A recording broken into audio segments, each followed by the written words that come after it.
It's Jay. Welcome to Mvskoke Radio, your weekly source for tribal and community news, interesting guests and discussions, plus a local events calendar.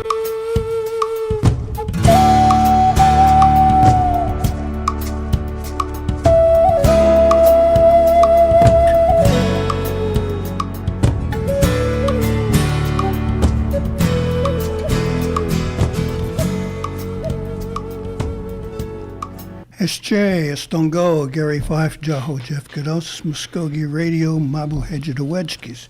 Welcome to our program. We have a special guest here joining us today, all the way from the state capitol, Mr. Chris Benge, who is our Secretary of State and Native American Liaison. We have seen where the this position replaced the old Indian Affairs Commission, and one of the recommendations was to raise that position up to a cabinet level, which has been accomplished, and we're most happy to have the first man to hold that job, or I guess. I know it's going to be a little crazy for you, but thank you, Mr. Benge, for coming all the way from OKC to join us in beautiful downtown Okmulgee. It's good to be here with you, Gary. Thank you. For our listeners who aren't familiar with us, we'll toss you an easy one here. Tell us a little bit about yourself and your background and how you came to be the top dog for Indian Affairs here. I appreciate that. That's my phone that's going off, by the way. I'm trying to put it on the vibrate. Let's hope it's not an emergency. Yeah, no, it's not. It's fine. Well, my background, lifelong Oklahoman. Was born and raised in the Tulsa area. I currently live in Berry Hill, where my kids went to school, Berry Hill Schools. But always lived on the southwest side of Tulsa. So proud to be a West Sider. We always kind of distinguished ourselves a little bit from the main city of Tulsa. The Arkansas River separated, where I grew up in the main part of Tulsa, and West Siders always kind of had a little bit of chip on their shoulder. They always felt like they were a little bit left out of the main city, and I remember tangling with a couple of Webster boys. Yeah, that sort of thing. Very kind of. We have a little bit of a rough crowd, and but that's where I grew up, and I ran for the state legislature. I worked in a small construction business with my dad for many years, and ran for the state legislature in 1998, State House District 68, and was elected, beat an incumbent actually, which was pretty unusual, and represented the area that I grew up, and so I had a lot of roots there, and I think it helped me tremendously to being elected. But served 12 years in the State House. First 6 years I was in the minority party, and I got to see that side of the fence. And then in 2004, whenever the Republican budget chair, Speaker Todd Hyatt, gave me that assignment. And so I served 3 years as state budget chair, writing the state budget and negotiating the budget on behalf of the House. And then in February of 2008, I became Speaker of the House. And so I served the balance of my time in the legislature as Speaker of the House. And so I spent the 6 years in leadership, 6 years in the minority. I always distinguished that because I think it was good to be able to see both sides. And I think it helped me also be someone who always seeks consensus where it can be found. And I try to operate that way. But after that, I went to work for Mayor Bartlett for about a year after I was term limited in 2010. And then the Tulsa Chamber as a government affairs director there. And then the governor asked me to be Secretary of State, come back and be Secretary of State in November of 2013. And then about a little over a year later was when the Native American Affairs duties were given to me. And that was that has been a great opportunity. I have really relished that role, and it's been a real learning experience for me.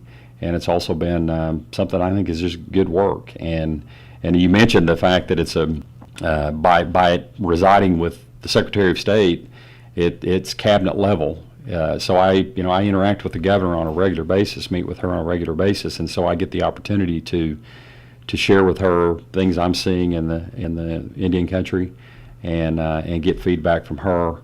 Also interacting with the other secretaries on her cabinet, and I think that's one great benefit, because I have found that I'm finding areas that we can work on issues together. So, for example, I have had a lot of discussions with the Secretary of Commerce, Debbie Snodgrass, about ways to bring the tribes in to partner with the state on trying to work on job development or job recruitment or business recruitment. And then most recently, I've been working with Secretary or General Miles Deering, who's on the governor's cabinet and is Secretary of Veterans Affairs, and we've been talking about Native veterans issues and his desire to try to make sure that the Native vets are getting the benefits that they're entitled to. And so those are just a couple of examples of where collaboration is broken out because I have a seat at the cabinet table and I can interact with those other secretaries who are working on other issues, and we try to work together. So it's been a good experience so far. I think it's important for us to mention too that you are an enrolled Cherokee. Right? That's correct. Yes. So let's not forget that. Yeah. It's incredibly important, and I think people appreciate knowing that. We have. This is our second time around with you, and once again, thank you so much for coming over and being with us. I was surprised when you I said, "Oh yeah, he'll come over." Yeah. Okay, but we wanted to know the activities that you've been involved with. Sometimes these positions can be elevated so high they might go to the ground. Sure. And this is where Native people will most especially want to know what you're up to. Yeah. And so, in that light, maybe you can give us an overview of some of the activities that you and Sure. Mr. Hendricks have been involved with. Okay. Yeah. I guess I would start by saying that, and this is in the annual report that I know we've submitted to you to view, and we're entitled to actually file at the end of the calendar year. So in this case, it was 2015 report that we put together. We were proud to say that we counted 147 interactions with tribes around the state in 2015, and I would hazard a guess that we probably undercounted that a little bit, but that's what we at least had based on our calendar of events that we saw over the year. And I feel like that's significant, and that was a variety of things. It was a stomp dance, some stomp dances, and it was State of the Nations speeches, or just informal meetings, even with tribal leaders and their team. One of the first meetings that I took after getting this position was with the Sac and Fox team there in the Stroud area, and Sac and Fox was not necessary. It was a nation or the tribe that I didn't know a whole lot about. So went and met with the chief at the time and his leadership team, and we just had a really good interaction.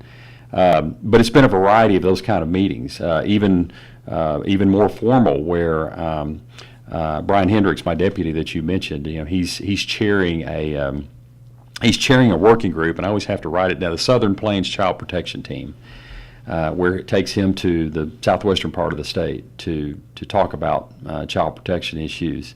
It's a variety of things, 147 of them, and that was just what Brian and I did. Now, embedded in that is the quarterly interaction that I have with our tribal liaisons, and you'll see that in the report as well. So we interact quarterly with them, and we meet to discuss what we're seeing in Indian country and what kind of programs or projects they're working on. We have at the table someone represented from the Department of Mental Health, from DHS, from the Healthcare Authority, from the Health Department, from the Department of Transportation, from Veterans Affairs, from Office of Juvenile Affairs, and we are working to add someone from Commerce that's there with us each time. So we have representation from all these different areas of state government, and really our goal is to just try to help tribes and help them with their issues and interact and build relationships and just try to help each other. So that's the bulk of our activity that you would see from this last calendar year, 2015. Have you had the opportunity to meet with our principal chief, Mr. Floyd? I have, yes. And yes, that I have. meeting was about? Yeah. Well, the couple of times that I've met with him, we're part of the Intertribal Council.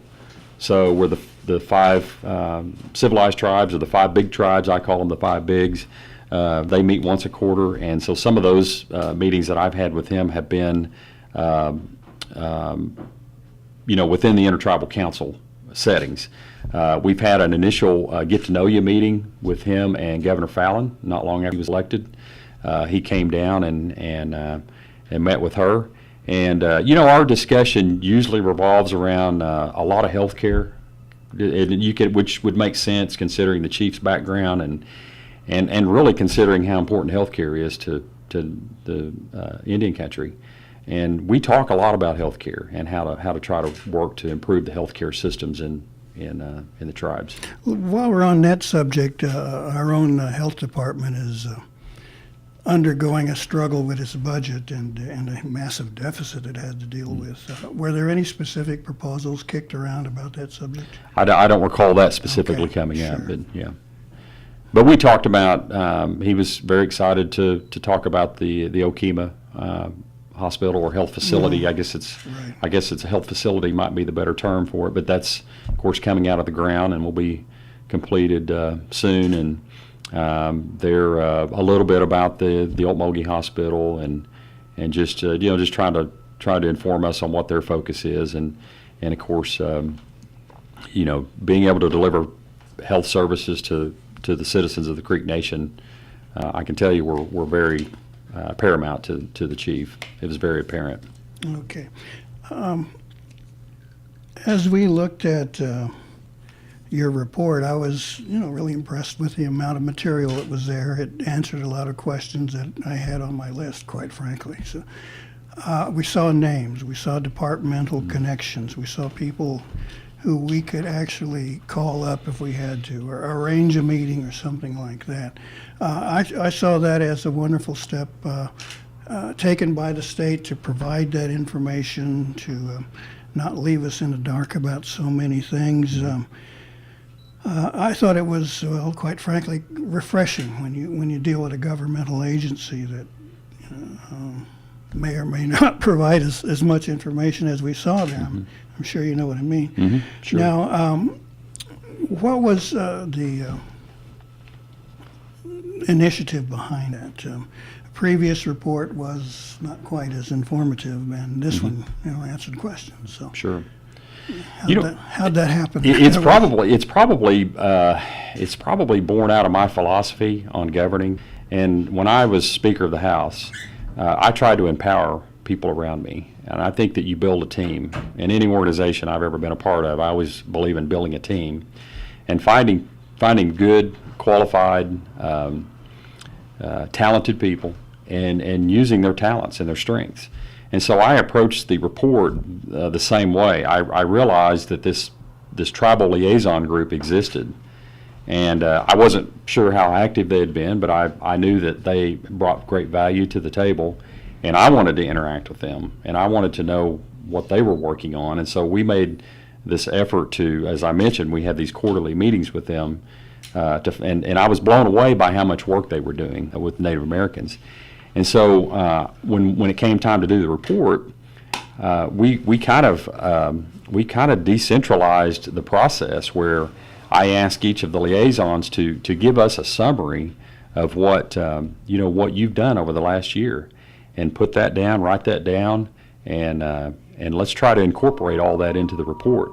And then, of course, as well, add the contact information and a picture of each of the liaisons so people would see how to contact them and see a face. We have a couple of them who are very, very active tribal members themselves, and so I just believe in that team concept, and I wanted to use their strengths and bring it to the table, put it in the report, and I'm hoping that shows based on what you see there in the report. Well, I'm going to assume that this attention and their placement within this document is going to kind of spur them on a little more initiative there. Sure. to interact with tribes. Yeah, they're very happy and just really proud that we're engaging them and using their, because you have to remind yourself, these are folks who work within large bureaucracies, so they're very large organizations, and they really are. They're doing the, if you want to call it the grunt work or working in the trenches.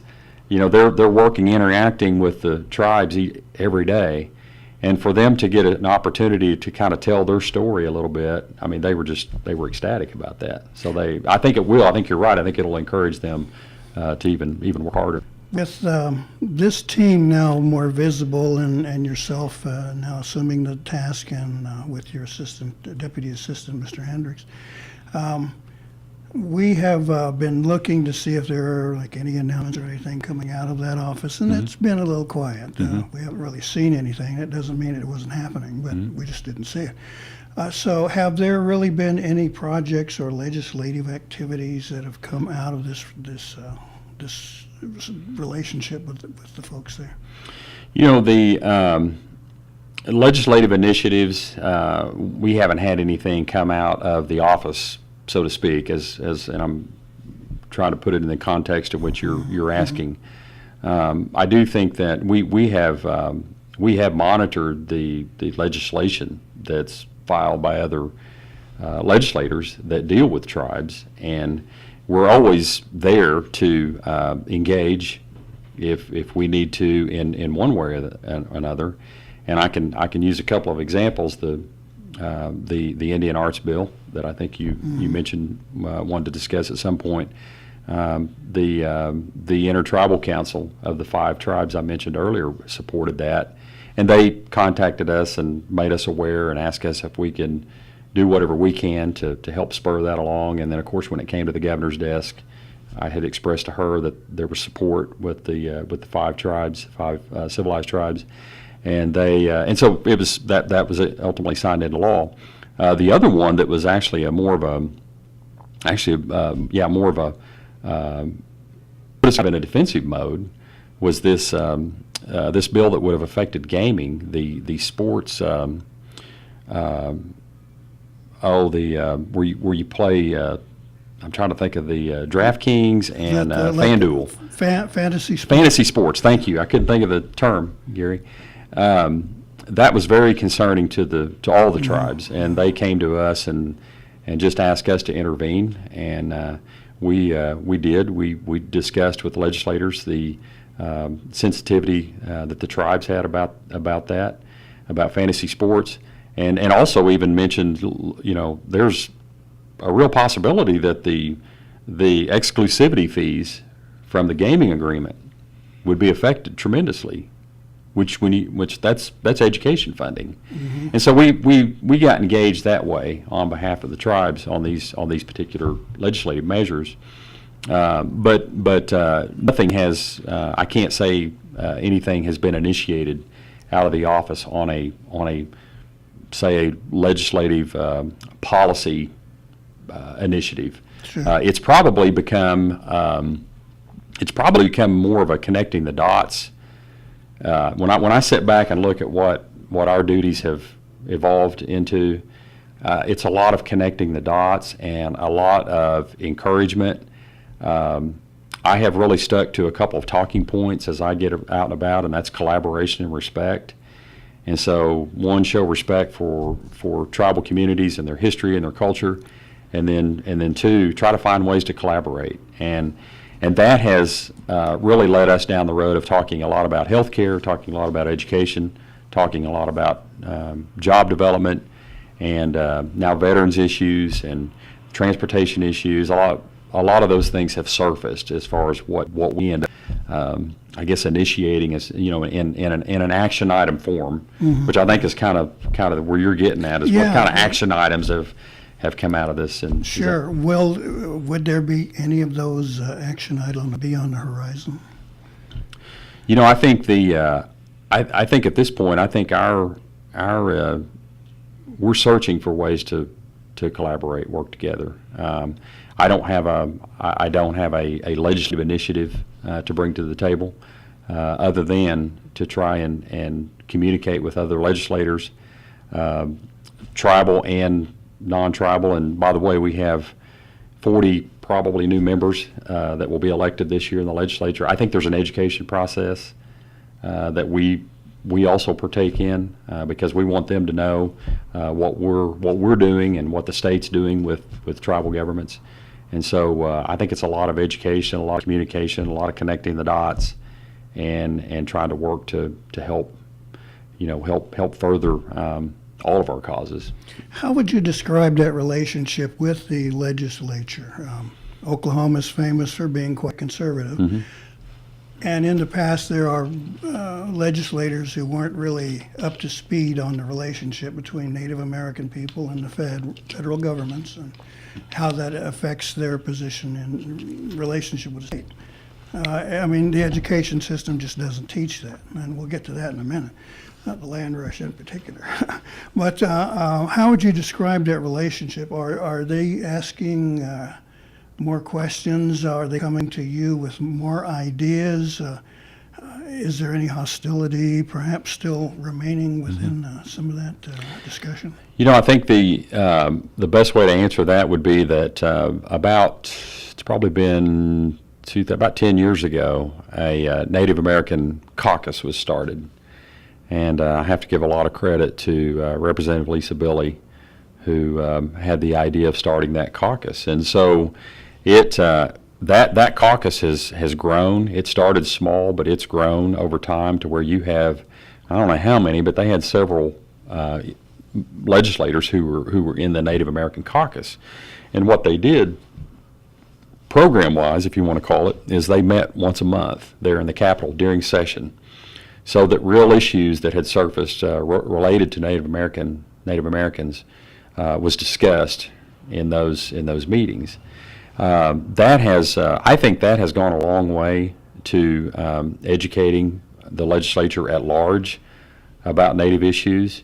I think that the one thing that you really, I don't think anybody can ignore, and I think that it's also helped the legislature, is to see the growth and the economic impact of the tribes. I think, if I've got my numbers right, that's about a $6.5 billion impact or so that the tribes have in the state, and you can't ignore it because you see it. You see the development, and you see the growth, and so I think that has helped. I think that has helped with the education process, and I think helped with better understandings. I'm sure there's still a lot of work to do. I mean, I'm not trying to sugarcoat all that. I'm sure there's still a lot of work to do. I know there was a bill this year, by the way, to have the Senate confirm compacts in the future, and as you can imagine, that was very problematic from the tribal perspective, and ended up not getting through the legislature. But that's an example of where I think there's still there's still maybe a mindset there that's maybe not as positive as you'd like for it to be. But I do think there's been a lot of growth in that area. Yeah, I would agree. There's been quite a bit of progress, actually. By the way, your report says 6.9 billion. There we go. With a B. With a B, and that's a lot of jobs. It's sure not is. just tribal members, but you go walk in on these casinos, you can see a mixed crew back there. And, Sure. That's money into the communities. Uh-huh. It's in people's pockets. It gives them a way to deal with the bills and everything else. So Right. that's the impact, and has greatly benefited all the communities, I think, where it's been a part of the structure there. We mentioned a couple of things about progress and changing some ideas. One of the tools, I would presume, would be education. Like, what do we teach in schools about Native American history and people and culture? And I jokingly referred to the land rush, but when I was in school, we only heard about the people lining up on the border, Right. and the cannon going off, and all these people in wagons and horses and these weird bicycles, chasing allotments of land. Mm-hmm. And of course, we can't avoid the fact Sooners and Boomers came from people who kind of jumped the gun, shall we say. Mm-hmm. Now, do you see anything from where you're at that would assist in this progress in the teaching of more history of the Native people as participants in Oklahoma's development? There's a group called the Indian Education Advisory Group, and it's led by Dwight Pickering, who also Dwight. Do you know Dwight? Yeah, Dwight. yeah. Dwight is also, by the way, one of our liaisons. I forgot to mention education was sitting at the table at our liaison meetings. But Dwight's very, very passionate and knows the Native issues very well. And this Indian Education Group, Advisory Group, if I understand their charge, it's to do things like it's to advise on how to, I guess, mesh or improve Indian education. And it has a cultural basis to it. I can't say I know everything that they're focused on right now. I do know language is a big part of it, and they're making it very apparent that they would like to see more language teaching in some of the schools, and I think that's, from what I can see, that's kind of a growth area as well that I've seen develop a couple years I've been involved in this. But I think that's the, I guess, to try to answer your question, that's the entity that I would see those kind of issues being discussed, and how do you approach that? How do you insert it? How do you bring it to the table where it's discussed objectively and all sensitivities are treated with the most respect, I guess. I think it's but I think that's probably the group that's going to be bringing that to the table. Well, I think a good example is probably up in Glenpool, where they incorporated a Native American unit into their curriculum, and I guess it's an option. Nobody has to take these courses, but a lot of non-Native students have participated, begun to learn Muskogee language and customs. And they sure are champions when it comes to our own Challenge Bowl here, too. So that's an excellent example of how it can be done. The one thing I would probably add to that, too, I mean, you're talking about institutional and societal movement and change. And that's a slow process just by its nature, because you're talking about moving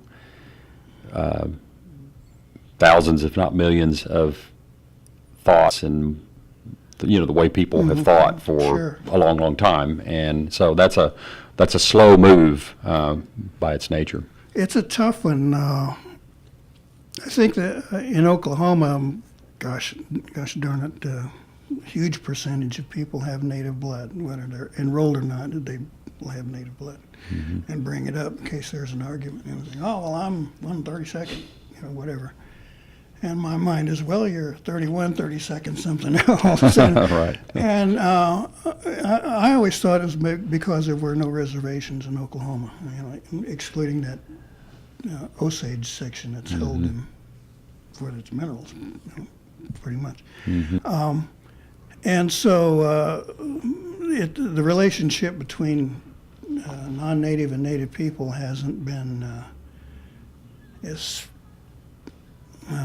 visible, perhaps, as it is like in South Dakota, where you've got borders and you got physically visible Lakota people, and still having problems in places like Rapid City and things like that. But it hasn't been quite that case in Oklahoma. It's more of an accept. Well, they're Indian, da da da da da. But the education system hasn't supported really growing knowledge, and so some people might kind of take it for granted that they're Indians. Yeah, here, big deal. But now they're having to open their eyes to the fact that, yes, this is a legitimate government here. Places like Tulsa and Oklahoma City now are paying attention. 6.9 billion speaks for itself. So do you see some growth and some change in that attitude of non-Native folks toward the state's Native people? Oh, definitely. And I probably won't do it justice by what I bring up here today with you, but one of the first things that comes to mind, and I experienced this firsthand because as I mentioned, I used to work with the Tulsa Chamber. The Tulsa Chamber years ago reached out to the Creek, Cherokee, and Osage to be partners with them on their economic development programs and their tourism program as well. So, for example, when they had the Bassmasters fishing tournament at Grand Lake in 2013, the Convention Visitors Bureau, which is kind of a branch of the Tulsa Chamber, had recruited the fishing tournament. Well, the Cherokee and Osage, I think all three. I may be inaccurate. Other creeks were involved at the time, but I think they were involved in this last one this year. But that's an example of where I know the Tulsa Chamber reached out to the tribes to partner up, and so in the case of 2013 Bassmasters, the Cherokee Nation Hard Rock got a lot of visibility, and got some good exposure in return. And I think what I saw is that non-native, in this case the chamber, really learned a lot about native issues and their priorities, and by just that partnership. Another example would be the Macy's Distribution Center that the Cherokee Nation was Right. partnered with, again, Tulsa Chamber, City of Owasso, City of Tulsa. I went to the ribbon cutting of that, and the native presence was phenomenal. You had Tommy Wildcat playing the flute as soon as everybody walked in. So you had native music, you had native symbols throughout the entry.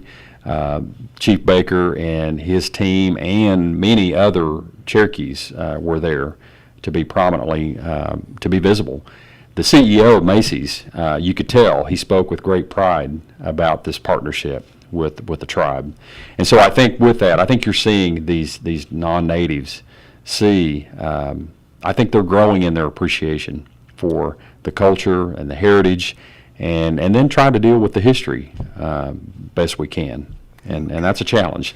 Well, we'll jump on some of those challenges in a little bit. We're going to take a short pause here, and we'll be back with more of Chris Benge, our Secretary of State and Native American Liaison, here on Mvskoke Radio on 1240 The Brew. I started doing it when I was 11. I wanted to be just like my big brother. And some of my friends were already doing it. We got hooked fast. I just can't get enough. I'm Jacob, and I'm addicted to playing the drums. There's lots of stuff that makes it cool to be native. Doing meth isn't one of them. Find something better to do. Check out ncai.org. A message from the Partnership for a Drug-Free America and the National Congress of American Indians.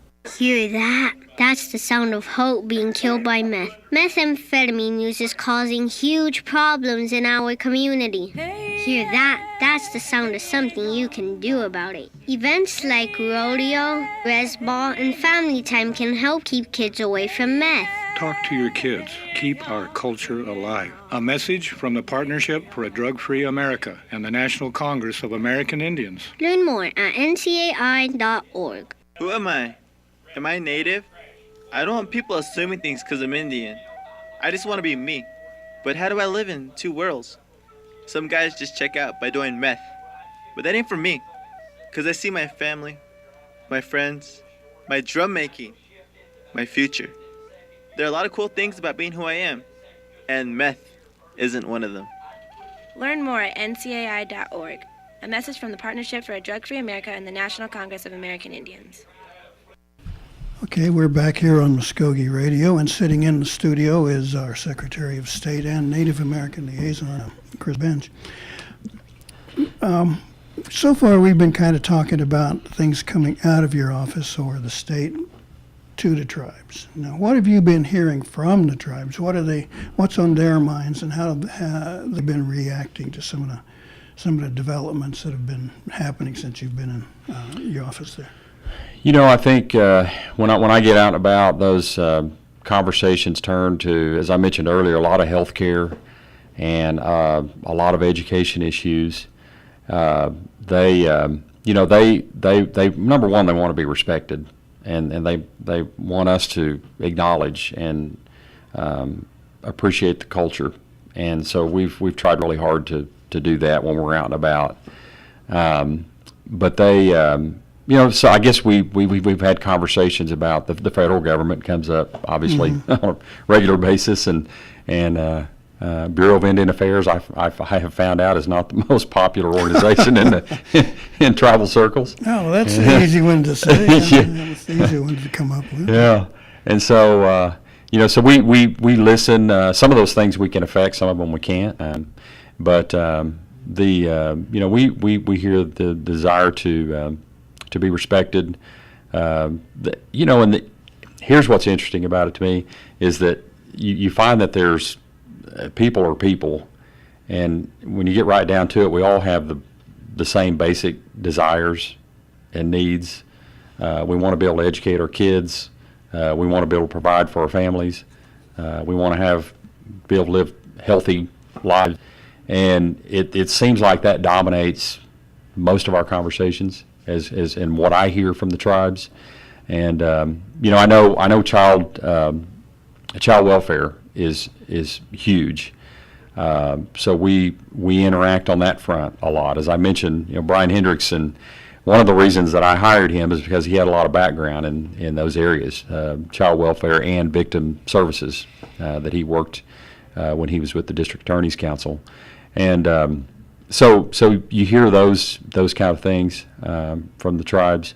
And the other one I wanted to mention too, because I think this has been one that's been really interesting to me, is the reintegration programs. Right, yes. And I know the Creeks seem to be on the forefront in a lot of ways with that. And that is one that I'm wanting to learn more about, because as you know, or probably aware, the state of Oklahoma has now started focusing on criminal justice reform. And the governor made it a huge priority in her second inaugural in 2014, and then this year in State of State also with some actual proposals to look at. In essence, what we're focusing on is, we can't continue this tough on crime position and stance that we've had, because our cost to incarcerate is increasing. We're growing that population and keeping them in longer, and then some would argue that we're not really doing them any good while they're in the system. And so I'm really interested to learn more about some of the reintegration programs, because I know the Native people have had this approach for a long time, probably a lot longer than the state, for sure. And so I think that's one that I hear about, and I think it's something that I think we need to be focused on more as we go forward. Well, Tony Fish and his program is just down the road in Henrietta, so you might want to drop in and see those guys. I think there's a housing project that was either announced or ground broke, I think, recently. I think transitional facility. Right. Okay, that's what it was. Yeah. Put a roof over their head while Yeah. they're on that, because once they get dumped on the street, then where do they go? Yeah. But that crew actually taught a course, I believe, at Harvard. Oh, wow. And so they've gotten quite a solid background. So you might want to check it out. Okay, well, let's move on now. We mentioned, child welfare. Now, the Bureau of Indian Affairs and Interior have handed down some new rules designed to toughen the standards and make sure that, the placement of Indian children is a priority under the appropriate law there, the Indian Child Welfare Act, and then also to do tougher background checks.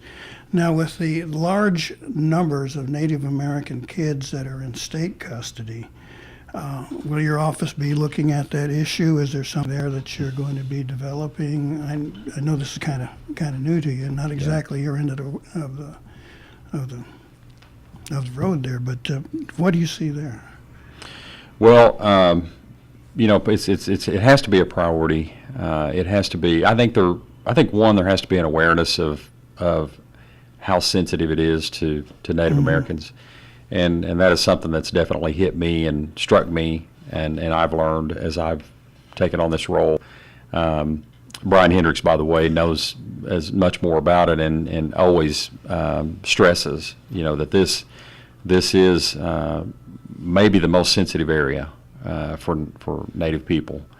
And so, our desire would be wherever we're able to affect that would be to honor the Indian Child Welfare Act. The government should honor that, and that there ought to be an intentional effort to find Native families for Native children who need placement, and just try to honor the spirit and the letter of that particular law. I know that the past and the history has not always been so good in that arena, and it's one that we ought to commit ourselves to do better, and whatever way that is. And again, that would be, I think maybe one example of where we've taken some action would be the governor's foster care initiative that she announced last fall. She wanted to recruit another 1,000 foster families in Oklahoma, because we've seen our foster care numbers explode.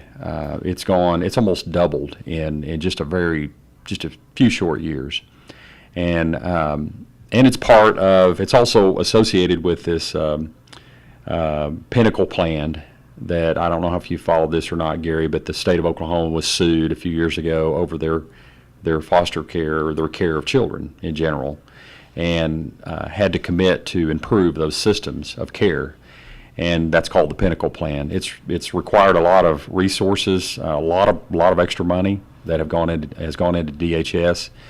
Well, what we found out, one of the goals of the Pinnacle Plan was to move children out of institutions and shelters. We were overusing shelters, and apparently the best practices model of today is you try to avoid sheltering. So with that, our foster care numbers, though, went up, and we needed more foster care families. So the governor initiated a goal, or asked the state to commit to being foster care foster families, and met that goal last week. Actually, she said we'd like to see 1,000 new families. Well, last week she announced that we have 1,054 new families that have stepped up, said we'll be foster parents. Along with that, there's been a steering committee that's been initiated to try to help guide some of that process. And Brian and I have stressed that we have to have tribal representation at those steering committee discussions, because we know it's obviously some of those children are going to be Native American children, and so we want to make sure that the tribe's voice is heard on the front end, as opposed to hey, we've developed this program and this plan, won't you all come along? I think what we're trying to stress is you need that tribal interaction on the front end. Well, that's so nice to hear, because it was taken for granted in the past. Sure. Yeah. Let's go in another direction here. Recently, we saw the passage of a new law, Indian Arts and Crafts Act, and for the state of Oklahoma, it defines who is and who isn't an Indian artist. And of course, there's already the existing federal Indian Arts and Crafts law, but this one looks like it's a whole lot tighter.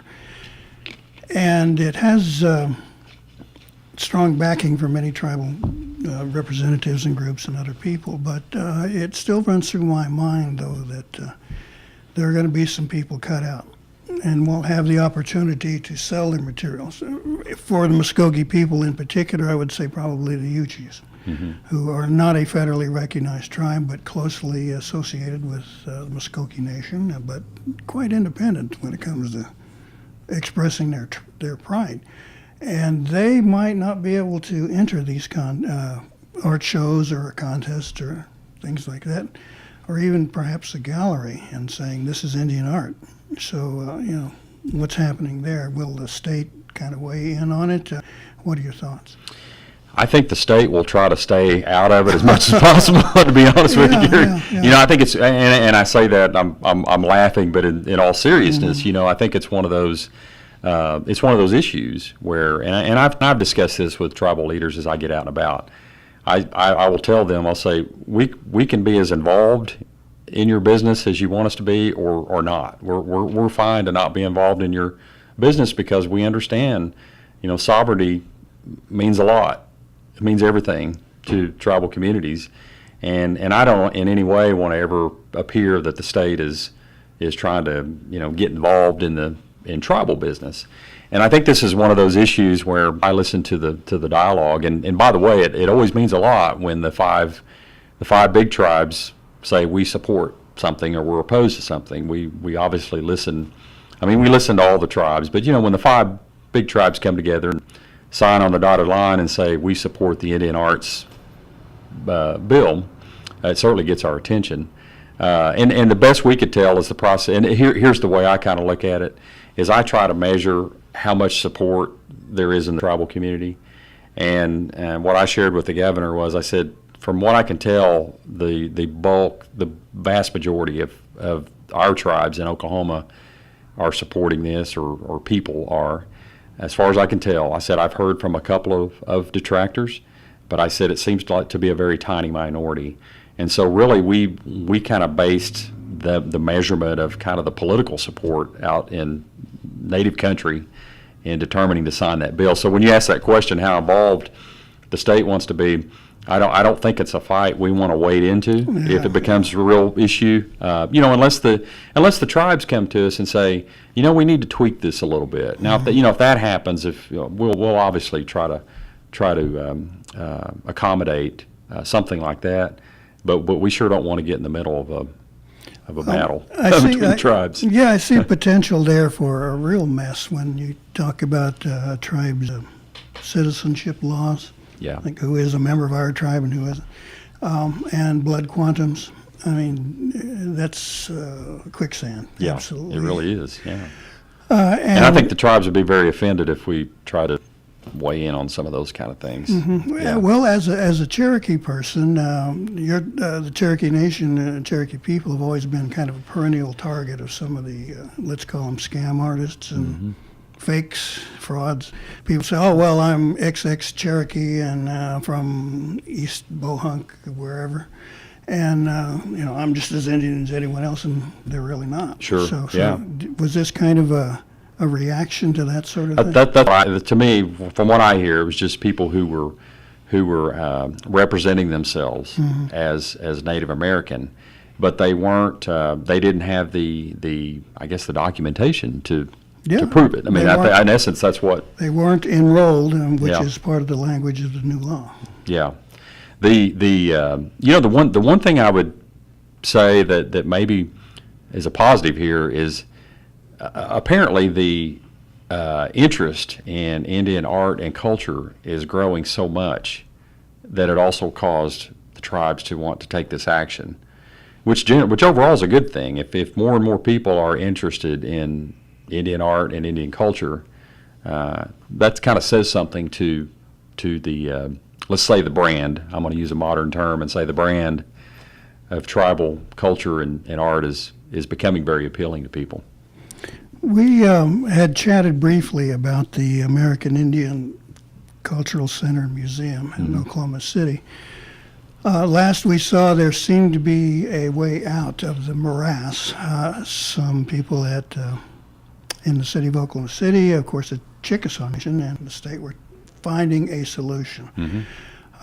Where are we now with that project, and would the governor step in and back it?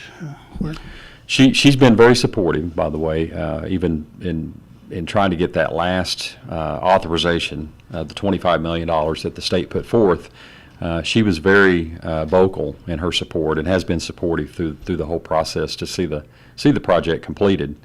Where we are generally right now, I can tell you, and I'm an ex officio member of that board, so I'm invited to the meetings and I sit at the table. I don't vote, but I sit at the table and listen to the discussion. And I believe we're going to have a meeting next Wednesday or Thursday. I think it's next Thursday. Of course, recently the Chickasaw stepped in when it became apparent to the city of Oklahoma City, and I guess I need to backtrack a little bit. The last piece of legislation that passed was to basically push the operation of the museum to the city of Oklahoma City, and the state leaders basically were saying, we don't want to be involved further in the long-term operation of the museum. We will commit to finishing the capital needs of the museum, but we're not going to be leading the operations. So the city of Oklahoma City took that and began looking at the numbers. And it sounds like that it became apparent that there was going to be an operating deficit there, at least in the short term. I don't know long term, and I think that's part of what they're trying to, part of the code they're trying to crack is how can we make this long-term sustainable so that you don't lose money in the process, you don't operate at a deficit. So the city, when the city discovered that, the Chickasaws recognized that. The Chickasaws stepped up and said, we will commit to a certain number of years where we will bridge that gap. Whatever that operating deficit is, we're going to fill that.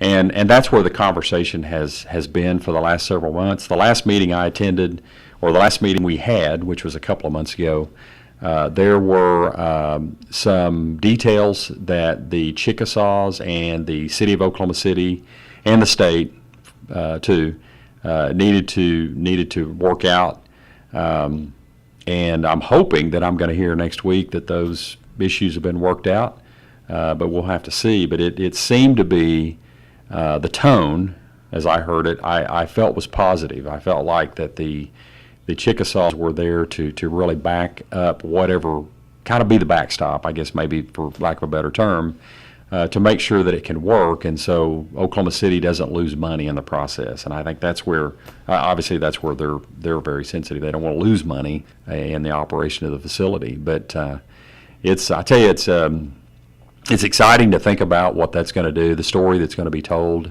once that's opened, and I have no doubt that it is going to be successful and that it's going to attract thousands of people to the state.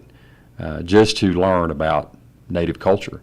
And then I think the byproduct of that is going to be that the tribes themselves, as they conduct their own cultural practices or whatever they do on display. I mean, I know the Chickasaws have their own cultural center. Whatever, in this case, the Creek Nation, whatever they were to do culturally, I think there's going to be interest that will develop from people visiting that center, and who knows what will happen from that. I think it's all positive. I think during their discussion, their back and forth, I heard something that to the effect that they people behind the museum and working on the project wanted to build a Smithsonian here in Oklahoma. Uh-huh. And first thing that struck me is that's going to be a darn expensive project. Yeah. Was that a case of overreach, do you think? Has it been scaled back? Do you know anything there? I mean, I think it's been scaled back some, and I think what they were seeking was Smithsonian quality, kind of a museum. And my guys, I guess my kind of real guy way of characterizing it would be they were seeking the Cadillac version of the museum. And of course, with all the costs, there's some. I could just tell you there was some real sticker shock there for legislative leaders, and that's what caused the pushback, because you had these different episodes of authorizing money for the museum, and you have turnover in the legislature, and people coming and saying, "Well, I thought we just gave you." Millions of dollars, and I thought this was the last ask, and so there was probably maybe some miscommunication in some ways as well, but I do think that there was some sticker shock associated with it. I mean, we're talking about if I'm right, I want to say this is a total $150 million project, from start to finish, and so it had sticker shock to it. So yeah, it's been cut back some, and. And I'm assuming that, like a lot of projects, there's places that you can pull back and maybe look at it more on a longer term. We'll do that when we can generate a little more revenue and get our feet on the ground. And I'll tell you, the other thing that's being discussed is that the land around the museum, of maybe developing it where it becomes income producing. See, and maybe that can help subsidize the cost of the museum.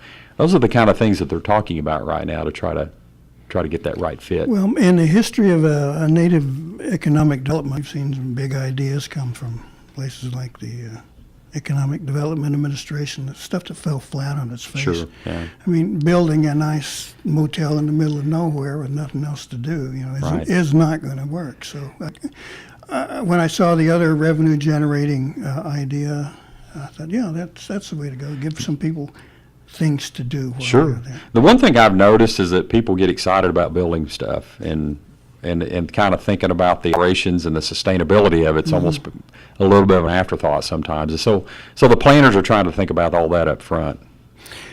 Let me ask you about veterans. Now, we've talked about the state initiatives there becoming involved with veterans.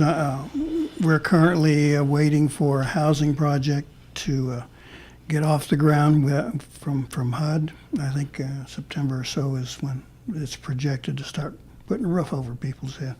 Now, veterans programs are extremely important there, particularly Native American veterans. So, Right. so what's on that agenda? Well, and it was noted in the report too. One thing that struck me since I've had this position is there's still that proud warrior culture that exists, and it blew me away how many Native Americans have stepped up to serve in our armed forces. I don't think I really realized how active and how committed they were to the protection of this country. And so, I bring a lot of great enthusiasm to the table based on that. And what I found in General Miles Deering, who is now the Veterans Affairs Director for the state of Oklahoma, and he's also the Secretary of Veterans Affairs for Governor Fallin. So he and I sat at the same table when we have cabinet meetings. General Deering actually approached me one day, and he goes, I really want to develop some partnerships with the tribes, because we are seeing Native veterans who are not taking advantage of their benefits like they should. And I think there was a lot of things that went into that. I think part of it had to do with distrust of federal government. And so General Deering took it upon himself to try to help build that trust and try to make sure that we're growing their opportunity to benefit. That's going to be the thrust of his focus, and I'm going to try to help him in every way I can. I've encouraged him, and I think he's going to plan a consultation with the tribes to do a formal sit down and hear from them as to what they would like to see and go from there in his planning. And he has a designated person who's working with the tribes and being seen, being very visible. And so I think that's it. I think it's a growth opportunity for us. I think that there are a lot of benefits being left on the table. Okay. Well, we'll be delighted to see those kinds of things develop. I guess, by the way, let's mention Brian Hendricks is Mvskoke, right? He is, that's right. So Yeah, put he one is. in for our team. Yep. Finally, one of the things I asked you in our last discussion was how, I guess, essentially, how are you going to keep in touch with the rank and file? I jokingly referred to making you go to stomp dances and hog fries and things like that. To keep in touch with the Native people. I mean, it's one thing to meet with leaders and things like that, but you get out and put your boots on the ground and talk to regular Indian folks, and they might have something else. Have you been able to keep those connections or develop those connections? I think that's an area that we need to. I think that's an area that we need to do more focus on. I mean, I would have to say, I don't think we've been able to get on the ground or meet with the rank and file. I'm not sure how the best way to call. I use rank and file a lot as a terminology for the folks that are out there, the regular folks. And I think that's an area that we need to try to work harder to do, because we do try to. We've spent my first year, and I called it my intro tour, introducing myself to the leaders.